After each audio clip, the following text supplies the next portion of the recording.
களஞ்சியம் அப்ளிகேஷனில் RL apply பண்ணுறதுக்கு அந்த அப்ளிகேஷனை ஓப்பன் பண்ணிவிட்டு லீவ் அப்படின்னு இருக்கும். அதை கிளிக் பண்ணிங்கன்னா லீவ் ரிக்வெஸ்ட் அப்படின்னு இருக்கும்.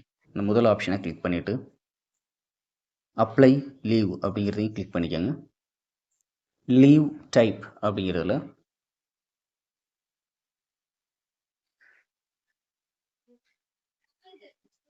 ரெஸ்ட்ரிக்டட் ஹாலிடே அப்படின்ட்டு வரும்.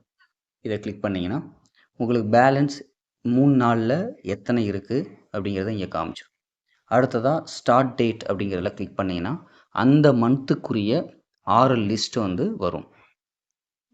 இந்த மாதத்துக்கு 13 அப்படிங்கிறது இருக்குன்னா 13ங்கிறதுல கிளிக் பண்ணிவிட்டு அட்ரஸ் வந்து அந்த லீவ் அப்போ நீங்கள் எங்கே இருப்பீங்க அப்படிங்கிறதுடைய அட்ரஸ் நீங்கள் கொடுத்துக்கணும்.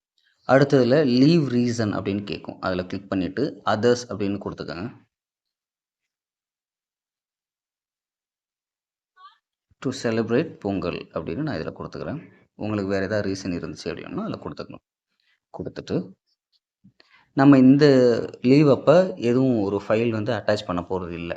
இப்போ எம்எல் அப்படின்னம்னா ஃபைல் நம்ம அட்டாச் பண்ணலாம். டு செலிப்ரேட் பொங்கல்னு கொடுத்துட்டு வேலிடேட் ரிக்வெஸ்ட் அப்படிங்கிறத கொடுத்துருங்க. இப்போ கொடுத்ததுக்கப்புறம் அப்ரூவல் குரூப் அப்படின்ட்டு வரும். இதை கிளிக் பண்ணிங்கன்னா உங்களுடைய அப்ரூவல் குரூப் வந்து ஆல்ரெடி உங்களுடைய டிடிஓ கோட் மூலமாக அதை என்ன செஞ்சுருக்கோன்னா ஜென்ரேட் ஆகிருக்கும். அதை கிளிக் பண்ணிட்டீங்கன்னா சப்மிட் அப்படின்னு நீங்கள் கொடுத்துடலாம். நம்மளுடைய அப்ளிகேஷன் சப்மிட் ஆயிடுச்சு.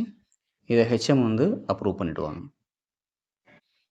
அடுத்ததாக லீவ் ஸ்டேட்டஸில் போய் பார்த்தோம் அப்படின்னம்னா நம்ம அப்ளை பண்ணது இருக்கும். இங்கே எல்லோ கலரில் காமிச்சிருக்காங்க பார்த்தீங்களா, இதுதான் நம்ம வந்து அப்ளை பண்ணது.